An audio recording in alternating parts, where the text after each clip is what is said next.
Good morning, good evening everyone. सर्वप्रथम त यहाँहरू सबैलाई स्वागत छ मेरो युट्युब च्यानलमा। अहिले चाहिँ म मेरो ड्युटी लोकेसनमा एसीभित्र बसेर यो भिडियो बनाइरहेको छु। एसीभित्र चिसो हुन्छ साथीहरू, त्यही भएर शिविर ज्याकेट लगाएर भिडियो निर्माण गरिरहेको छु। हुन त अब एसीलाई मार्दा पनि हुन्छ, मार्दाखेरि फेरि गर्मी हुन्छ। त्योभन्दा त बरु हल्का माथिबाट चाहिँ सिभिल भए पनि लुगा लगायो ड्युटीकै माथिबाट अनि बस्यो।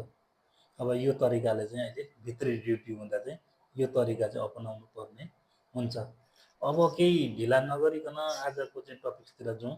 आजको चाहिँ अब टपिक छ समग्र सेक्युरिटी लाइफस्टाइल चाहिँ कतारमा चाहिँ कस्तो छ, त्यो समग्रमा चाहिँ थोरै डिस्कस गर्न चाहन्छु।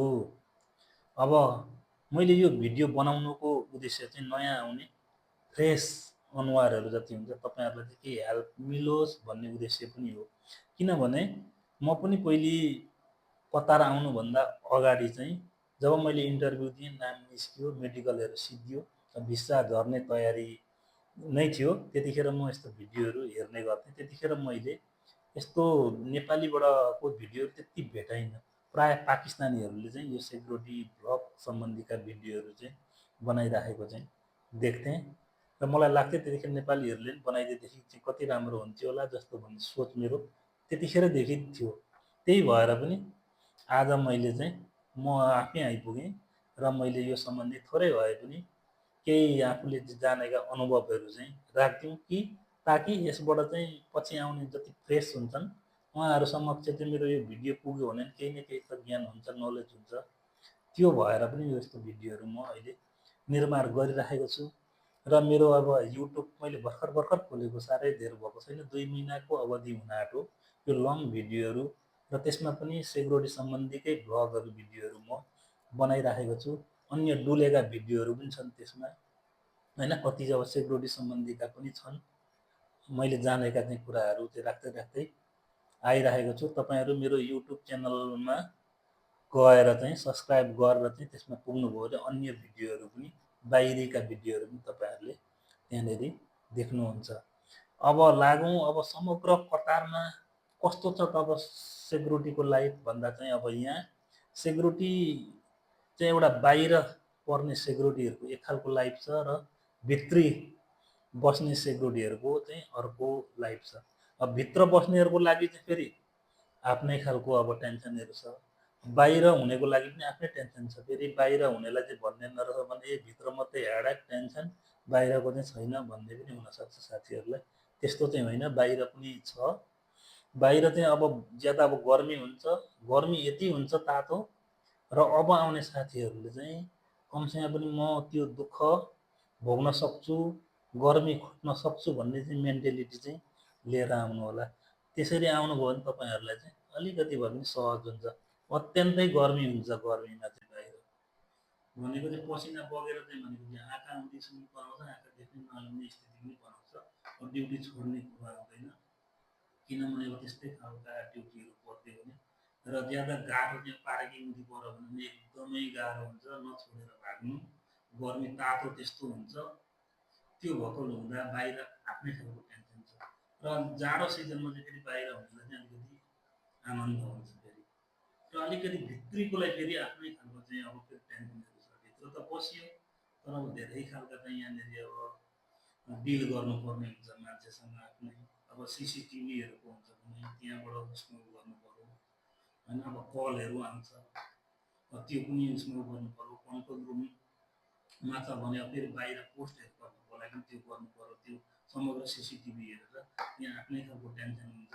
र अन्य पनि अब मान्छेहरूसँग पनि बढी डिल गर्नुपर्ने एक खालको चाहिँ हेडाकभित्र बस्नेलाई पनि छ।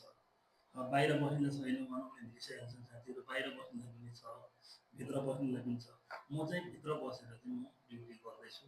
एसी छ, त्यस्तो अब गर्मीको चाहिँ मलाई समस्या चाहिँ छैन। तर यी मात्रै पर्छ भन्ने चाहिँ हुँदैन। अहिले जस्तो यहाँ बसेँ, सेक्युरिटी भइसकेपछि भोलि अब जसमा परे पनि गर्छु भन्ने चाहिँ भावना चाहिँ हुनु पऱ्यो। 12-14 घन्टै भए पनि म खट्छु भन्ने तपाईँहरू आउँदा चाहिँ त्यो मेन्टालिटी लिएर आउनुभयो भने चाहिँ तपाईँहरू चाहिँ सहज हुन्छ। कोही बेला त खट्नुपर्ने हुन्छ। अब गाडी त भनेको अब कम्पनीले नै गर्छ, त्यसमा टेन्सन भएन। त्यसमा कोही बेला भनेको 1-1.5 घन्टामा गाडी आइपुग्छ। अब ल त्यहाँबाट फेरि क्याम्प पुग्नु पर्यो, त्यहाँ पुग्दा पनि भनेको त्यतिकै समय लाग्छ। त्यो समय पनि भनेको त अब समग्र चाहिँ भनेको 24 घन्टाभित्रै पर्यो।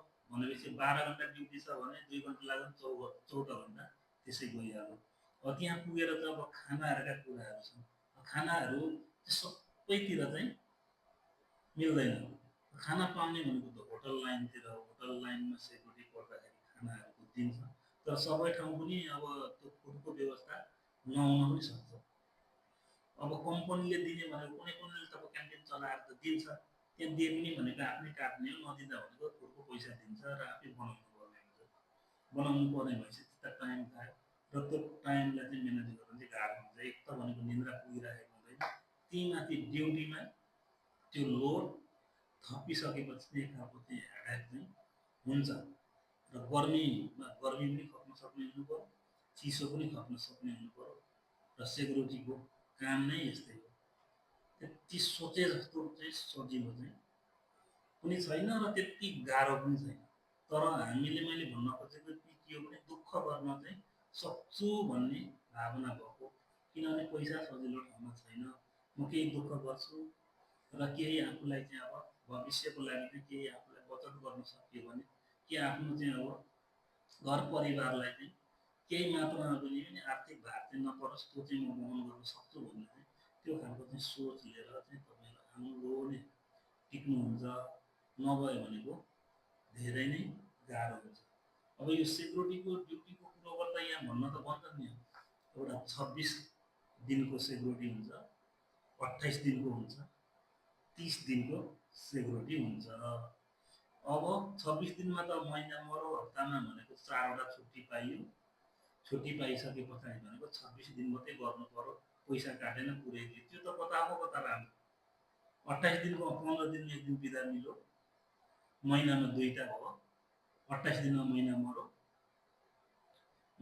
मरौ, अब 2 दिन त छुट्टीमा बस्यो, त्यो ठिक छ। तर यो चाहिँ भनाइ मात्रै हो। भन्न त अब 26 दिन 28 दिन भन्छ, तर प्रायः सेक्युरिटीमा बसिसकेपछि 30 दिन ड्युटी गर्नुपर्ने हुन्छ। अब अर्को चाहिँ आफ्नो लोकेसनमा गएर मान्छे हुँदैन अब लगाउने। अब ड्युटीको मागो छैन भन्छ, कताको के भन्छ, अनि 30 दिन पुर्याउँछ। र अनि अधिकांश के गर्छन् भने अब 30 दिनसम्मको ड्युटी गरेन, उल्टो अब छुट्टी त कता हो, तीमाथि काम गर्न अनि पैसा काट्ने कम्पनीहरू चाहिँ धेरै नै छन्। त्यही नै गर्छ। यहाँ कतारमा पनि त्यही नै छ। छुट्टी पाइँदैन, छुट्टी दिँदैन। जियो र छुट्टी इनकेस बसियो त्यस्तै भन्नुमा चाहिँ मिलाएछ भने पैसा काटेर नै दिने गर्छ। काम गरो पायो, काम नगरेको नभए छैन। त्यो खालको चाहिँ टेन्सन हुन्छ। सबै आफूले सम्झे जस्तो चाहिँ त्यो लाइनको चाहिँ हुँदैन। मेन कुरो अब आउनेले चाहिँ भनेको त्यही गर्मीलाई खप्ने भएको चाहिँ हुनु पर्यो। अनि अब चिसोमा पनि अब कोही बेला चाहिँ अब चिसैमा एसीमा अब त्यो चाहिँ अब सपिङ महल हुन्थ्यो, ठुल्ठुला त्यस्तोमा चाहिँ महल हुन्थ्यो, ड्युटी छ भने त्यहाँ त अब एसी के हुन्छ भित्र, कुनै ठाउँमा बस्ने ठाउँधरि पनि हुँदैन। त्यो भएर पनि त्यहाँको चिसो आइरहेको टाउकोमा पनि भनेको जुस्तै बनाउँछ। गर्मीमा पसिना बगेर फेरि यति आउँछ, पानी जति उसले खाए पनि भनेको पिसाब पनि फेर्नु पर्दैन खासै, त्यति पसिना बग्छ। त्यो खालको परिस्थिति हुन्छ। त्यो खप्न सक्छु भन्ने चाहिँ मेन्टालिटी लिएर आयो भने त्यहाँको चाहिँ सहज तरिकाले चाहिँ ड्युटी गर्न सकिन्छ साथीहरू। नभए भनेको ड्युटी त्यति सजिलो चाहिँ छैन। भित्र बस्नुलाई पनि छैन, बाहिर बस्नुलाई पनि आफ्नै खालको टेन्सनहरू चाहिँ हुन्छ। अब पेट्रोलिङको जाँदा पेट्रोलिङ भयो, अब कुनैको त प्लगिङ सिस्टम भन्छ तपाईँको भनेको। अब प्लगिङ गर्दै अब कहाँ ठाउँ राखेको छ त्यो सबै भनेको पेट्रोलिङ गरेर आउनु पर्यो। त्यसमा त अब ठ्याक ठ्याक ठ्याक ठ्याक ठ्याक बुझिदिएको हुन्छ। अनि कहाँ गयो, कति टाइम हुन्छ, सबै त्यो डिटेल आइहाल्छ। अनि त्यो गर्ने ठाउँमा पनि बाहिर ठुलो एरिया छ भने त अब ठुलो एरियाहरू पनि हुन्छ, घुमेर आउनुपर्ने हुन्छ। कोही कोही ठाउँ चाहिँ अब स्कुटीहरू हुन्छ, गाडीहरू हुन्छ अब सानो खालको। र कोही कोही ठाउँ चाहिँ हिँडेरै पनि गर्नुपर्ने पनि हुन्छ। त्यो जस्तो यस्तै हुन्छ भन्नु सक्नु, त्यो चाहिँ भनेको लकको कुरो हो। लकको कुरोले गर्दा त्यस्तै खालको चाहिँ लोकेसन सर्च छ भने सजिलो भइगयो। नभए भनेको गाह्रै नै हुन्छ। सधैँभरि फेरि एउटै मात्रै अब कम्पनी भइसकेपछि मेरो चाहिँ लोकेसन तिम्रो भन्ने कुरो पनि आएन। अब हामी त कम्पनीमा काम गर्दाको भोलि उसले चाहिँ आवश्यक परेको चाहिँ यहाँ जा भने जानै पर्यो, छोडिदिनु पर्ने पनि हुन्छ। त्यसो भएकोले गर्दा फेरि अर्को हाल्छ, उनीहरूले फेरि कन्ट्याक्टहरू सिद्धिन्छ, कोही रिन्यु गर्दैन, त्यहाँबाट फेरि दोस्रो तेस्रो लोकेसनहरू अब खोज्दै जानुपर्ने हुन्छ। त्यो भएर त्यहाँ बिचबाट चाहिँ अहिले चाहिँ अनेकौँ झमेलाहरू चाहिँ अब लिएर आएको छ। ट्रेनिङहरू गराउन लिएर जान्छ होइन। एमओआईको अब अहिले दुबईमा सिराको म कुरो गरिरहन्छु, सिरा चाहिँ पास गरेपछि चाहिँ अब त्यहाँ ड्युटीमा जोइन गरायो। अब पिएचबिडीको अब त्यही खालको पिएचबिडी र सिरा चाहिँ दुबईमा, यहाँ चाहिँ एमओआई।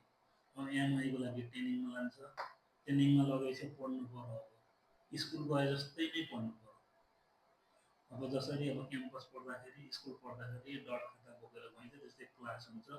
अनि यही सेक्युरिटी सम्बन्धीको चाहिँ डिटेलली पढाउँछ, खाएर पढाउँछ, पुरा सोधी सोधी पढाउँछ नि। अब त्यो स्कुलमा पढाए ट्युसन पढाए जत्तिकै त्यहाँ जत्तिकै बनाउँछ। त्यता चारपट्टिका मान्छे आएका हुन्छन्। अब केन्याका कालेहरू पनि उत्तिकै हुन्छन्, केन्यातिरका, कोही अब पाकिस्तानतिरका, इन्डियनहरू खासमा चाहिँ नेपाली त हुने नै भइगए, सबै हुन्छ। त्यहाँ पढाएपछि पछाडि चाहिँ अब एक्जाममा चाहिँ अब त्यही सम्बन्धीको सेक्युरिटीको त डिटेल सबै नै पढाउने भइहाल्यो, फायर सम्बन्धीका। अनि त्यही सम्बन्धीका चाहिँ भनेको एक्जाम गराउँछ। एक्जाम गराइसकेर पास भएपछि लाइसेन्स दिन्छ। एमओआईको यहाँ लाइसेन्स दिन्छ, दुबईमा सिराको दिएपछि ड्युटी त्यहाँ गएर जोइन भयो भनेपछि अब यहाँ चाहिँ अब कम्पनी अनुसार हुन्छ। तपाईँहरूलाई लिएर आयो भने चाहिँ कुनै अब कम्पनी कस्तो छ, एकैचोटि अब एमओआई गएर चाहिँ पढाएर चाहिँ त्यो लाइसेन्स दिएपछि ड्युटीमा जोइन गराइहाल्यो। कुनै कुनैले चाहिँ ड्युटी लगाउँदै गर्छ र पछाडि फेरि त्यो एमओआईमा लगेर हाल्ने पनि हुन्छ। अब त्यो चाहिँ कम्पनी अनुसारको अब कस्तो गर्छ है, कस्तो कुन कुन अब धेरै छ नि त कम्पनी, त्यो अनुसारले गर्छ। कुनैले सुरुमै गर्छ, कुनैले चाहिँ पहिले ड्युटी दिन्छ, पहिले रिलिभर भयो भने ड्युटी हाल्दै गरेर बुझाउँछ। अनि एमओआईमा लान्छ, पास गरेर लाइसेन्स दिन्छ। त्यो लाइसेन्स ल्याएपछि ड्युटीमा चाहिँ अहिले जानुपर्ने एकदम अनिवार्य चाहिँ बनाइरहेछ। त्यस्तै चाहिँ ड्युटी गर्नुपर्ने चाहिँ हामीहरूले चाहिँ हुन्छ। त्यो भएको हुनाले गर्दाखेरि तपाईँहरू त्यही हो, त्यो मेन्टालिटी लिएर आउनु होला तपाईँहरू। गर्मी चाहिँ म जति पनि म खट्न सक्छु भन्ने हो भने चाहिँ अनि चाहिँ सहज हुन्छ। अब पहिले अब सजिलो छ है, यता यहाँ घुमेर ढलागुलुक सम्झ्यो भने त काम गर्नु धेरै गाह्रो हुन्छ। आफ्नै खालको चाहिँ एउटा टेन्सन हुन्छ। अब बढी ह्याडाक भएर बढी डिल गर्नुपर्ने ठाउँमा पनि उस्तै ह्याडाक। ती माथिबाट क्याम्पिङमा कुन कुन बस्न अब 10 थरीका अब भाषा बोल्छन्। कुनै भएको त सबै इङ्ग्लिस नजान्ने भयो भने अर्को टेन्सन, अब अरबी नै मात्रै यहाँ बोल्छन्। त्यो पनि अब कुनैले कुन खालका, त्यो भएर चाहिँ अब सबैतिर त्यो गर्न र बुझाउन, बुझ्न आफूले त्यस्ता कुराहरू गाह्रो हुन्छ भित्री। बाहिरी अब घाम गाह्रो हुन्छ। बाहिर भित्री समग्र अब सबैलाई नै गाह्रो हुन्छ भनौँ। किनभने बाहिर गर्ने साथीहरू पनि धेरै हुनुहुन्छ। त्यो भएर बाहिरका लागि भन्ने कुरो आएन। अहिले हामी भित्र छौँ, भोलि हामी बाहिर पनि पढ्न सकिन्छ। त्यो भएर बाहिरभित्र समग्र हुन्छ। तर सबैलाई के हुन्छ, तपाईँहरू आउँदा चाहिँ यस्ता कुराहरू चाहिँ अब अलिकति बुझेर गर्मी चाहिँ म गर्न सक्छु, ताल पऱ्यो भने म रोडमै भए पनि बस्न सक्छु भन्ने कुरो, दुःख सहन सक्छु, मलाई पैसा चाहिएको छ, म केहीबाट चाहिँ कमाउने भन्ने सोचेर आउनुभयो भने तपाईँहरूले पार गर्नुहुन्छ। मान्छेले गरेका पनि गरिरहेका छन् समग्रले। त्यो सोच लिएर नै सबैजना चाहिँ आउनु होला भनेर चाहिँ म चाहिँ त्यो सल्लाह दिन्छु। त्यो भन्छु। भिडियो बनाउँदा बनाउँदै पनि धेरै लामो भयो। भर्खर भर्खर अब च्यानल खोलेको, भिडियो हाल्दैन रहेछ भने मिहिनेत हुँदैन। त्यो भएर लङ च्यानलहरूका भिडियो म सेक्युरिटी सम्बन्धीका भ्लगहरू, भिडियोहरू, जानेका कुराहरू राख्दै आइरहेको छु। प्रथम कदाचित तपाईँहरूको मोबाइल स्क्रिनमा आएछ भने पनि मेरो चाहिँ अलिकति उत्साह बढाउनको लागि तपाईँहरूले लाइक, कमेन्ट र सब्सक्राइब गरिदिनु होला। विशेष गरी च्यानललाई सब्सक्राइब गरेर जोडिनु होला। र आगामी दिनहरूमा पनि मलाई यसरी हौसला मिलिरहेको भने त अलिकति उत्साहका साथ म पनि अब फेरि भिडियो निर्माण गर्दै जान्छु। नभए पनि बनाउन चाहिँ बनाउँदै जान्छु। र तपाईँहरूले कमसेकम भनेको मेरो उत्साहलाई अलिकति बढाइदिनु भयो भने तपाईँहरूको केही जाँदैन, तपाईँहरूको घरभरि जाने होइन, मलाई चाहिँ अलिकति जागर चल्छ। र त्यस्ता खालका जिज्ञासाहरू केही जान्ने मन छ भने तपाईँहरूले कमेन्ट गर्न सक्नुहुन्छ, सोध्न सक्नुहुन्छ। त्यो सम्बन्धीका भिडियोहरू पनि म लिएर आउँछु। त्यसो भएको हुनाले समग्र तपाईँहरूको मोबाइल स्क्रिनमा यदि यो मेरो भिडियो आइपुगेर देख्नुभएछ भने तपाईँहरूले च्यानललाई सब्सक्राइब गरेर माया गरिदिनु होला र हौसला गरिदिनु होला, नयाँ च्यानल हो भनेर सबै साथीहरूलाई पनि भन्न चाहन्छु तपाईँहरूले सब्सक्राइब गर्नु चाहिँ नभुल्नु होला है त भन्दै आजको भिडियो पनि धेरै लामो हो। यतिकैमा म आज चाहिँ बिदा हुन चाहन्छु। Okay, by by.